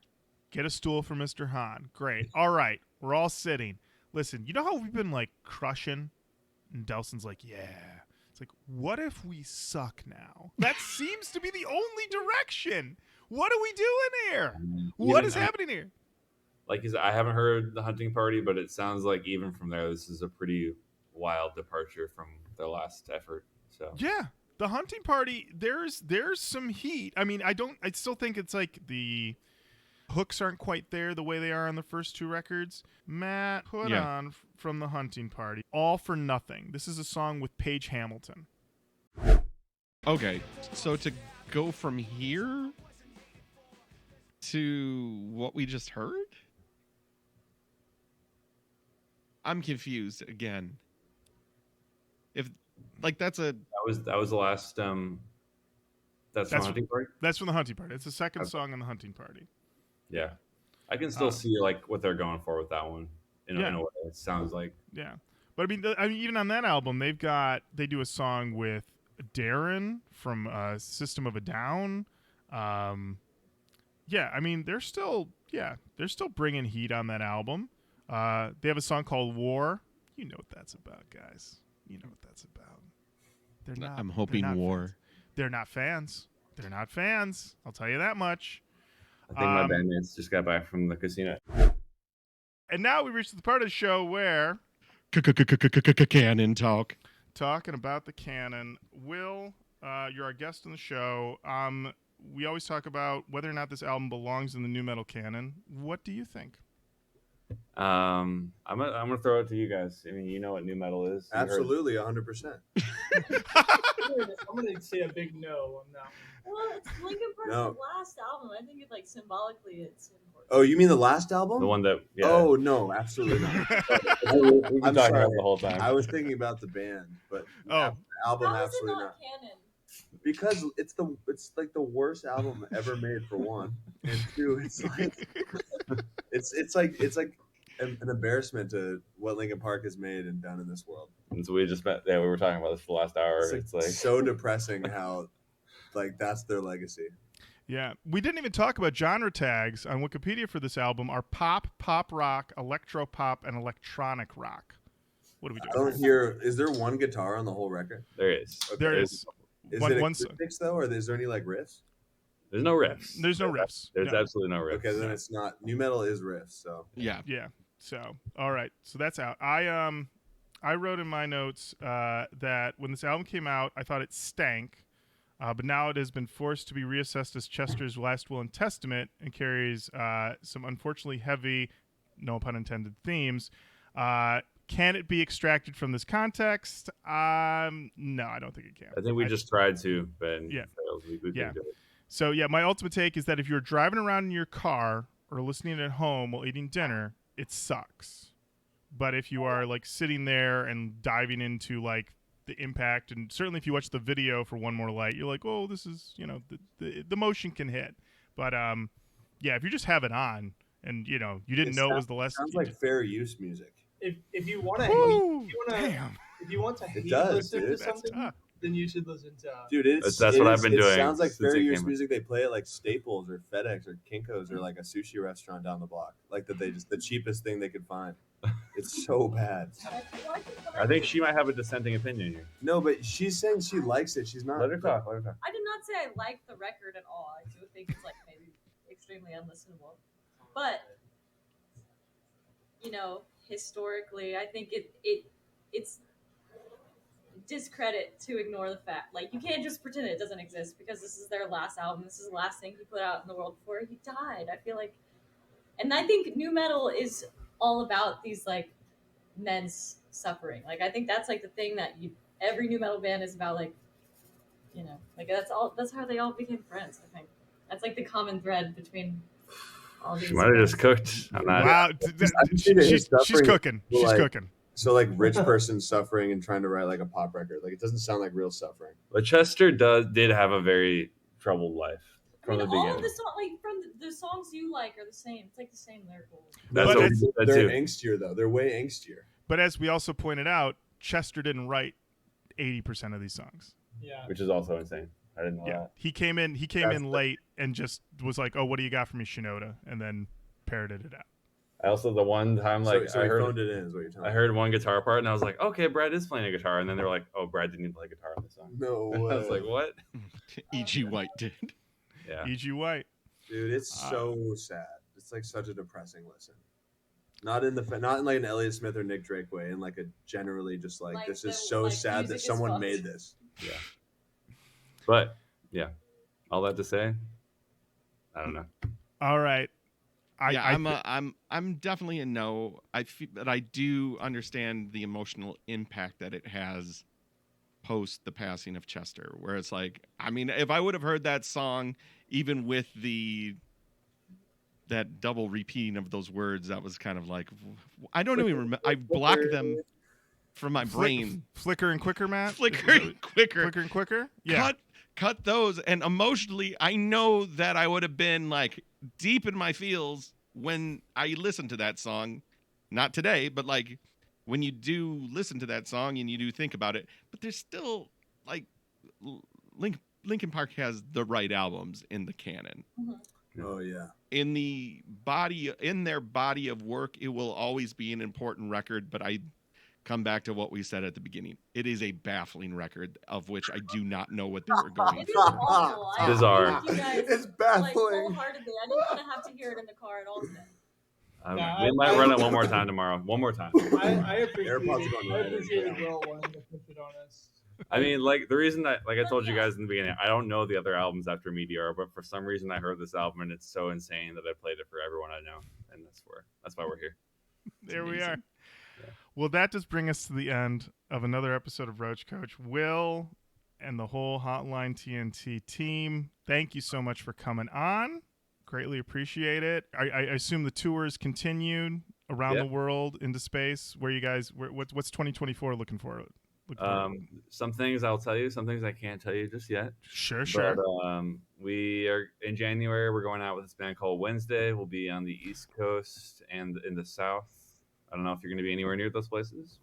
I mean, ironically, I live an hour north of Louisville, where We're you will playing be Louisville tomorrow. night. Yes, I know, but I have my son tomorrow night, so I will not. He's all ages. He can come. I missed you at Third Man because I'm in Detroit, but I Oh, also it's okay. my daughter's 5, and That's Children- this Listen, dad guys. likes to be home. Yeah, we're gonna be doing the tour with Wednesday, and then we're supposed to do a U.S. headlining tour in March. I think, more tours. We're gonna record eventually next year, but Awesome. Will, this has been a true pleasure. Thank you so much. And Thanks, Robbie. everybody, keep on saying hello to us online. Yes, of course. Yes, get Cartwheel. Get Cartwheel. Get it. It's really Get good. it. It's great. Listen to it. thank you so much. Yeah. And keep saying hello to us online. Facebook, Twitter, Instagram, TikTok, YouTube, or Roach Coach on all those. Send us an email, roachcoachpodcast@gmail.com. And until next time, Matt, thank you. Lauren, thank you. Will, thank you. Bye with the bye. Bye. Roach Coach. Podcast. Hot all day, every day. It's the Roach Coach. Podcast. All day, every day.